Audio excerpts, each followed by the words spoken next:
patriota é conduzir-se de modo a preservar o Brasil da guerra.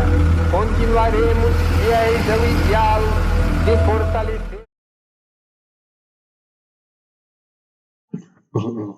o Brasil na Segunda Guerra Mundial. Ataque, decisão, guerra e a industrialização como recompensa. Quando a Segunda Guerra Mundial começou em 1939, o Brasil não tinha interesse direto em entrar no conflito. O país era agrário, dependente de exportações e precisava, acima de tudo, se industrializar. E Getúlio Vargas sabia disso. Por isso o Brasil adotou a neutralidade estratégica. Conversava com os Estados Unidos, mas também mantinha relações com a Alemanha e a Itália. Não era indecisão, era barganha e geopolítica. O Brasil tinha algo que os dois lados queriam: posição estratégica no Atlântico, principalmente no Nordeste, matérias-primas e bases aéreas, igual eu falei, no Nordeste. O motivo real da entrada na guerra. Em 1942, a neutralidade acabou à força. De acordo com a guerra ia evoluindo, submarinos alemães e italianos afundaram diversos navios mercantes brasileiros no Atlântico e mais de 600 civis morreram. Não foi apenas um ataque militar, foi um ataque à soberania brasileira. A população reagiu, houve protestos em massa, o governo não tinha mais escolha política. Em 22 de agosto de 1942, o Brasil finalmente declara guerra ao eixo. Mas aqui vai o ponto-chave. O Brasil entra na guerra atacado, sim, mas também entrou negociando o futuro. A recompensa era que o presidente dos Estados Unidos propôs a Getúlio Vargas, foi algo que a gente precisava e que fez total diferença para a guinada do Brasil.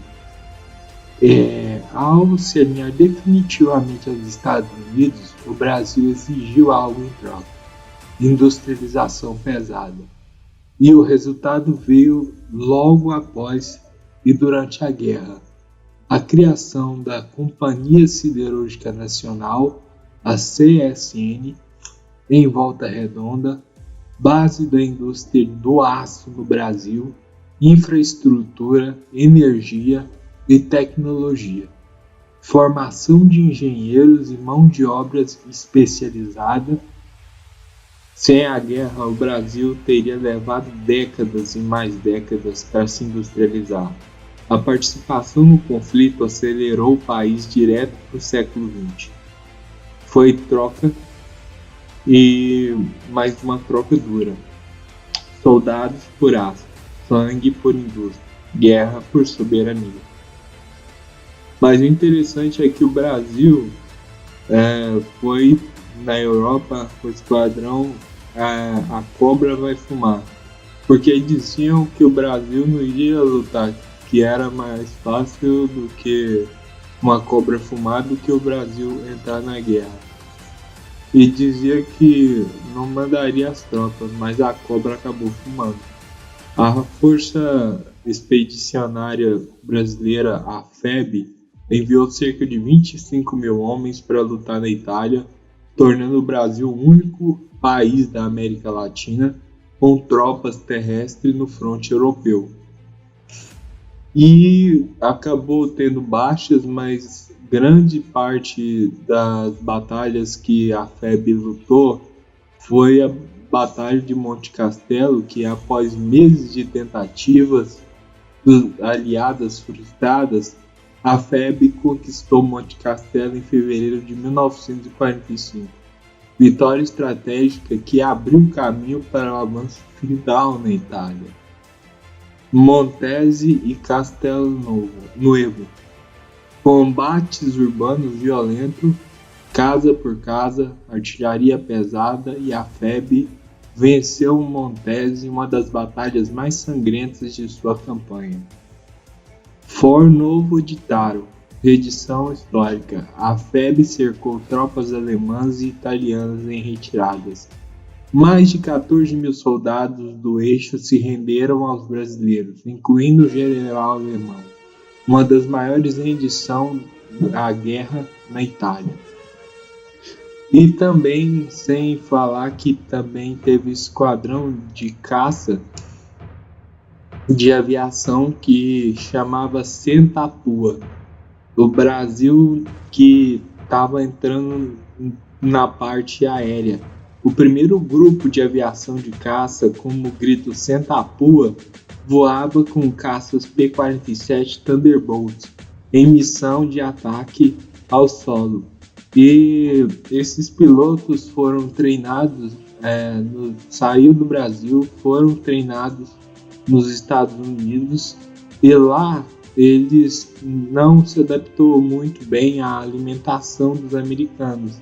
Então acabou que o símbolo do Sentapua é um avestruz segurando a metralhadora, porque eles falavam que para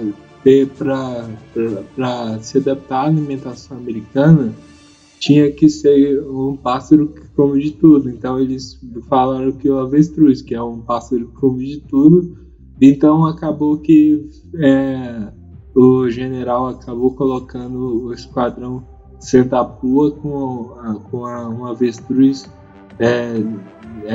como marca dos brasileiros. E um grande feito da Força Aérea é que o trem parou, ele parou um trem numa missão sobre o território ocupado na Alemanha. Um piloto brasileiro avistou um trem alemão carregado de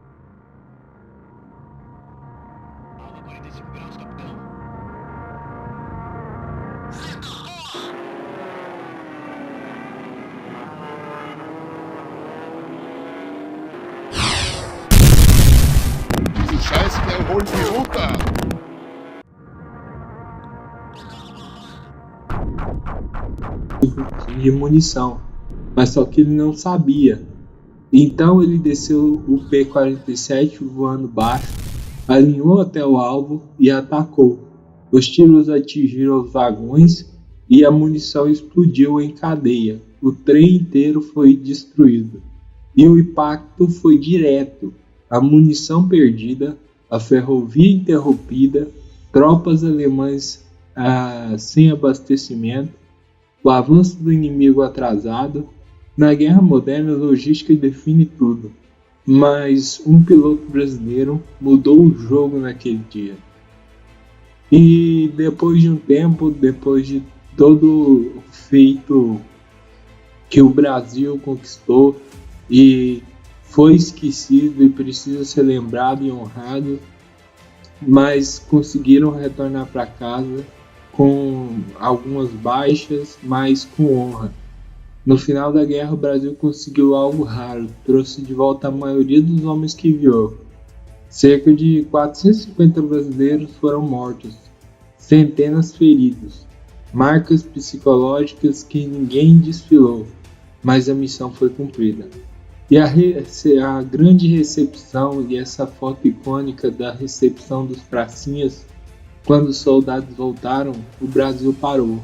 Portos lotados, desfiles, famílias chorando, bandeiras nas ruas. Os pracinhas voltaram cansados, magros e em silêncio, mas voltaram vitoriosos. E o legado final, o Brasil entrou na guerra porque foi atacado, porque precisava se afirmar, porque viu na guerra uma chance histórica de se industrializar, e saiu dela com honra militar, com respeito internacional, com aço, indústria e a soberania.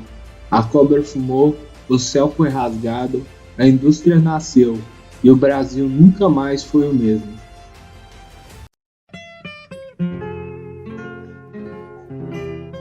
O que aconteceria se você, depois de muitos anos, se deparasse com algo que marcou profundamente a sua vida? Provavelmente reagiria como o Major Brigadeiro José Meira de Vasconcelos. Aqui nestas imagens, gravadas em 2009, ele voltou a entrar em um P-47, o avião usado pelos pilotos brasileiros na Segunda Guerra Mundial. Meira foi um dos recordistas de missões aéreas na Itália, 93. Aqui era o combustível, tá vendo? Fio. Water. Sabe o que é isso? A água, a temperatura de pressão não, do... você dava uma injeção de água aqui, a potência aumentava brutalmente, pô. Vocês nunca tinham ouvido falar nisso, né? Não. Injeção de água. Era bom voar então, né? O avião é uma maravilha, pô, maravilha. Porque você vê ele desse tamanho, mas era dócil, você... Tá vendo aqui? É leve, ó. É leve, isso que eu percebi. É leve o comando dele. O avião era uma maravilha.